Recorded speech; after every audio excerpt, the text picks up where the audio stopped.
Welcome back to the weekend. President Trump has been in office more than 100 days, and his policies have already proven to be disastrous for rural America. From spending cuts at the Department of Agriculture that cut off food banks serving as lifelines for small farmers to Trump's chaotic tariff policies. Talks between the United States and China have raised hopes that the two countries will scale back the tariffs, also known as massive taxes, that both countries have imposed on each other's goods. In Kentucky, farmers face the double hit of historic floods and the trade war with China, the world's top importer of soybeans. And Kentucky's famous spirits industry remains caught in the middle of Trump's on-again, off-again tariff dispute with its biggest customer, Canada. Kentucky's Democratic Governor Andy Beshear has blasted the impact of Trump's tariffs and called on others who oppose them to do the same. And joining us now is the governor of the Commonwealth of Kentucky, Andy Beshear. Mr. Governor, thank you very much for coming to the weekend. Your reaction, talk about the impact of Trump's tariffs on your state and explain how negatively they are impacting Kentuckians. Well, first, good morning and happy Mother's Day to everybody out there.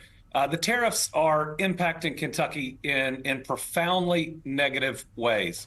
They're hitting big business. UPS announced major layoffs. They're hitting small businesses where folks that import raw materials from China and can't source it somewhere else are having to lay off people that they know, that they go to church with, whose kids play on their baseball teams.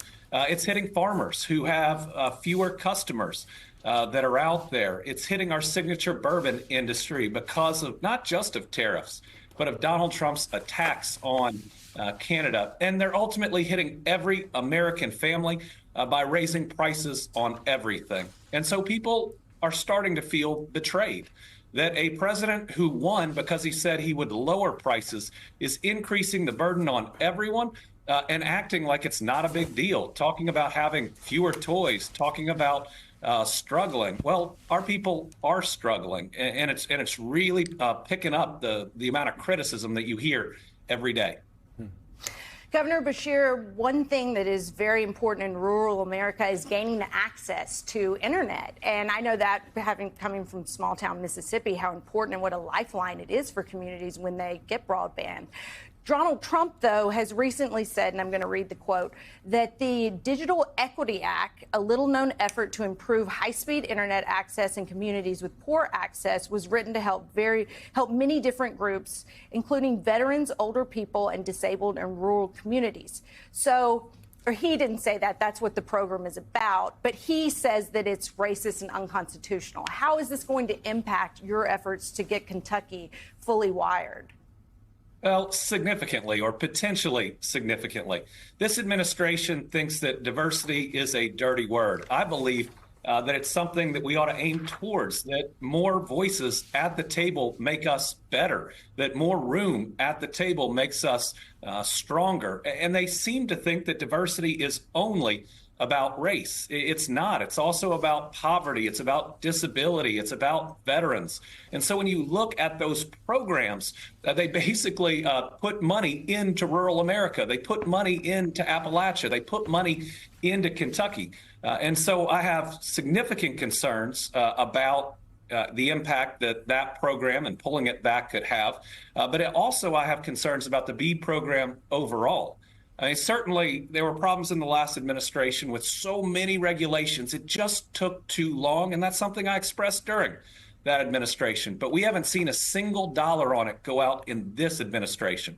This was the promise, a bipartisan bill where we were going to bring internet to every part of America, make us competitive with every part of the world, open up new markets for anyone, anywhere that wanted to start a business, or any child anywhere that could see a Nobel laureate for their education. So it's really important that we continue to push to get that program out, because it can be a game changer, not just for parts of my state, but parts of America that have been overlooked. Governor Beshear, after 2024, there's been a lot of conversation about how the party can talk to moderate voters that may have turned their back, while at the same time making sure that the marginalized groups, these diverse groups you're talking about, continue to be a part of the coalition. And I think, you wrote an op-ed that said, "I'm the governor of Kentucky. Here's how Democrats can win again." And I want to read a little bit to you. "None of this means we abandon important values and principles. As governor, I have vetoed numerous anti-LGBTQ and anti-choice bills, yet I still beat Mr. Trump's hand-picked candidate last fall.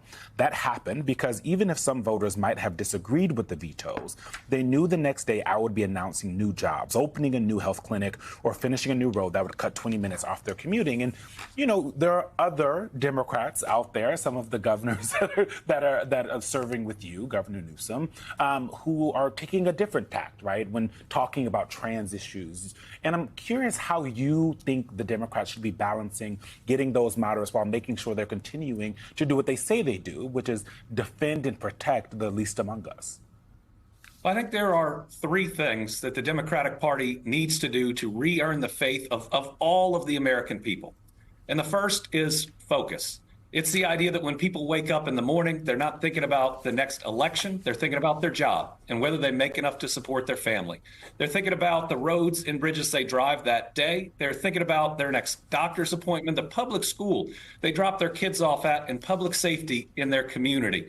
And even if folks are really passionate about this issue or that issue, if they're struggling to pay their kid's prescription, it's hard to get to anything else. And so I believe we as Democrats need to spend 80% of our time trying to better people's lives through those issues, because they better everyone's life. They leave no one out. I think the second thing we've got to do is talk to people like normal human beings. I think that there was some advocacy speak that was well-intentioned, but took the meaning out of a lot of words that we use. In Kentucky, we got hit by the opioid epidemic harder than anyone. I've known a lot of people who've gone through addiction, and they all call it addiction. None of them call it substance use disorder. We know people that have gone through hunger, and none of them called it food insecurity. And so it's important that we use words that have real meaning, especially when we're trying to address the challenges of those that are going through them. And the last one, and I think this is how we talk about some of the other issues, is explaining our why, not just what we believe. Democrats get bogged down in policy point 3, subheading 2, bullet point 4.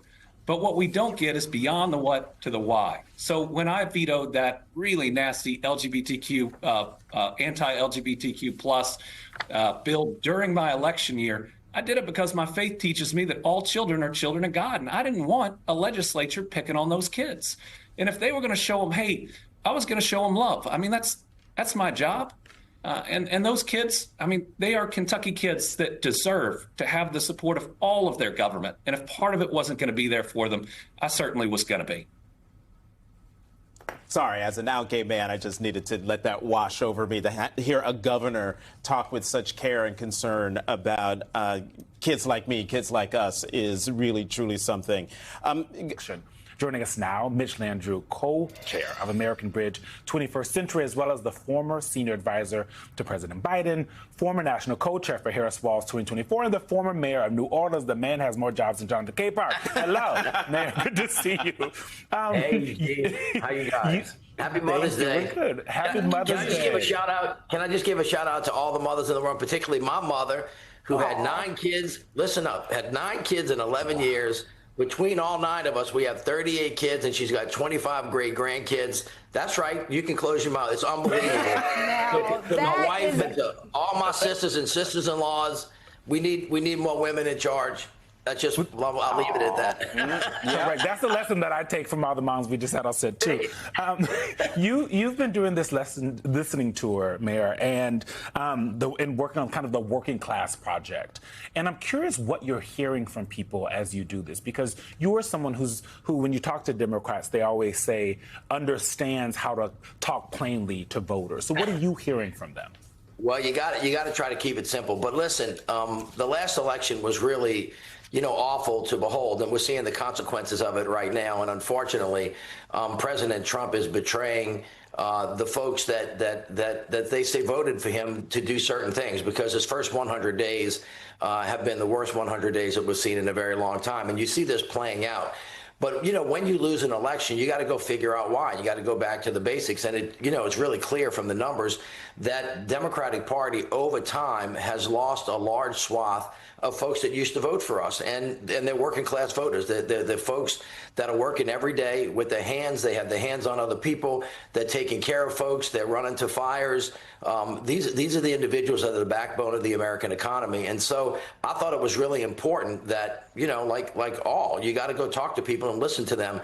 And they're going to help you understand what you misunderstood, which is why they voted against you. And so we've been crisscrossing the nation. We're going to 21 states. We're doing focus groups. We're doing polling.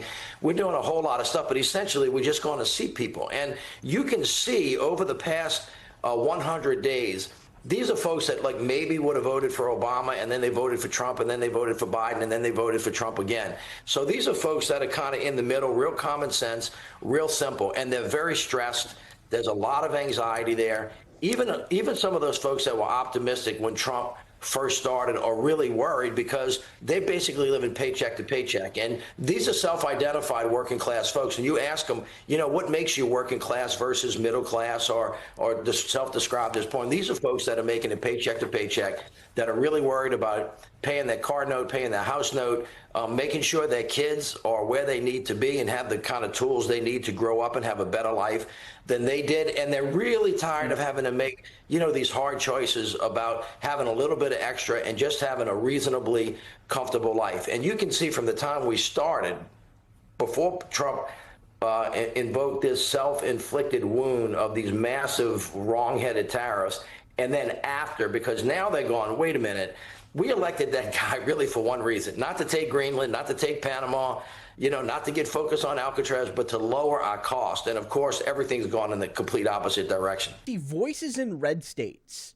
where the state fairs happen and the events happen, they are making it clear that they're getting a little sick and tired of Trump. And while they don't always love Democrats, right? You can see the polling on Democrats isn't great. And a lot of these states, it's like they're starting to realize they hate Trump. They don't necessarily love Democrats. Some Democrats, to their credit, are going out and holding events where voters are able to air their grievances about Trump and Musk and the GOP and the billionaire class. And yes, even some corporate Democrats that have failed them too.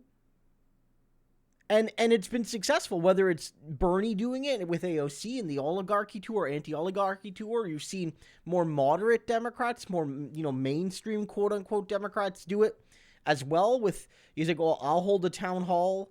I'll hold an event in your state where your Republican congressman or senator won't dare do it because they're afraid of you because you're upset with the carnage they're allowing to happen under Donald.